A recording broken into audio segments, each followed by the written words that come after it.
Hello, this is Dr. Neil Baum from New Orleans, and I would like to talk with you about the concept of advocating for your patients and how to manage and deal with denials from insurance companies. This video will cover why denials occur, how to manage a denial of your services that you provide a patient, and I'll share with you a true success story from my practice regarding advocating for one of my patients. Denials occur because rejections lower the cost that insurance companies have to pay, because rejections delay payments, and during that several weeks or months, they hold your money while an appeal takes place.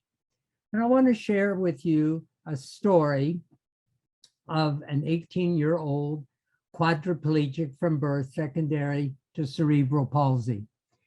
She was aphonic or did not have a voice. However, she attended a public school, was able to keep up with her class. There was no cognitive impairment.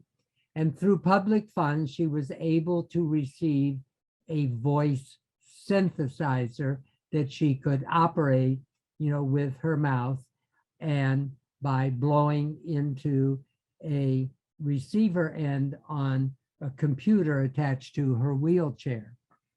By having a voice synthesizer, she was able to attend public school and was able to graduate with her class.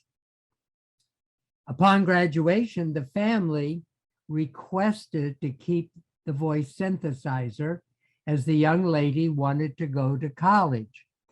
The school board denied the request, and of interest that the voice synthesizer was not used by anyone else and sat on a shelf in a closet in the school.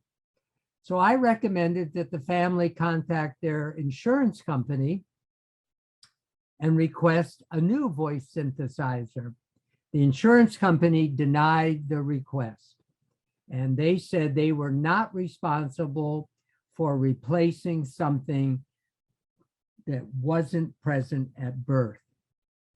Family was very upset with this response from the insurance company.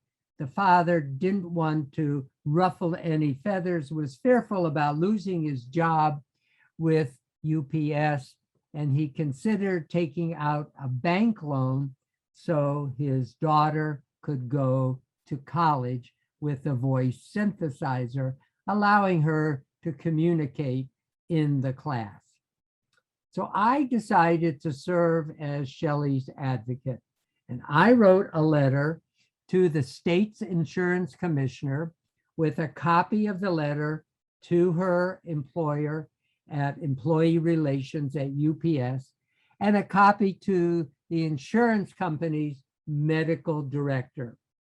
I also sent a letter to the family's US congressman and both of the state senators in her state.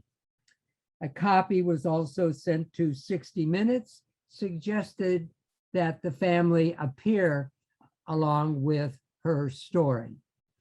The senator, upon receiving the request or the information regarding the denial from the insurance company, requested an explanation from the insurance commissioner and the family's insurance medical director. I recall when I was in the military, when an injured soldier would write to his or her congressman and request what was called at that time a congressional, it got immediate attention from the medical doctors who were providing care for this soldier. So you can imagine that when the state senator received this request, that he would be asking for an explanation. Well, within 1 week of the senator's request for an explanation, I received notice from the medical director of the insurance company, and she authorized approval for the voice synthesizer. Shelley received a brand new voice synthesizer. She was able to go to college, and she was able to graduate from college 5 years later. So what did I learn? I learned that we don't have to accept denials from insurance companies. It is true, we cannot advocate for every patient. It almost seems like David against Goliath when a physician tries to advocate against an insurance company that has plenty of legal protection and plenty of abilities to withhold the money. And it is only possible, I agree, that we can advocate for only the most egregious rejections regarding denials from the insurance companies.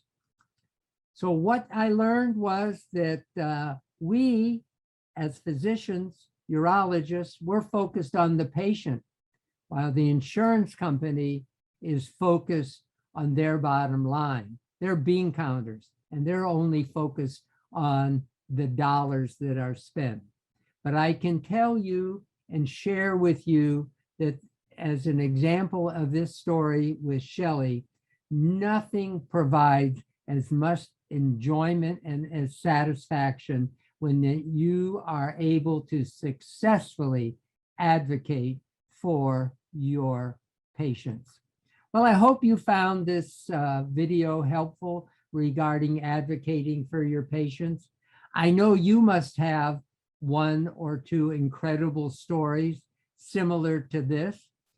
If you would share them with me, perhaps if we get enough of these stories, we can write our own chicken soup for the urologist's soul. I hope to hear from you. Thank you.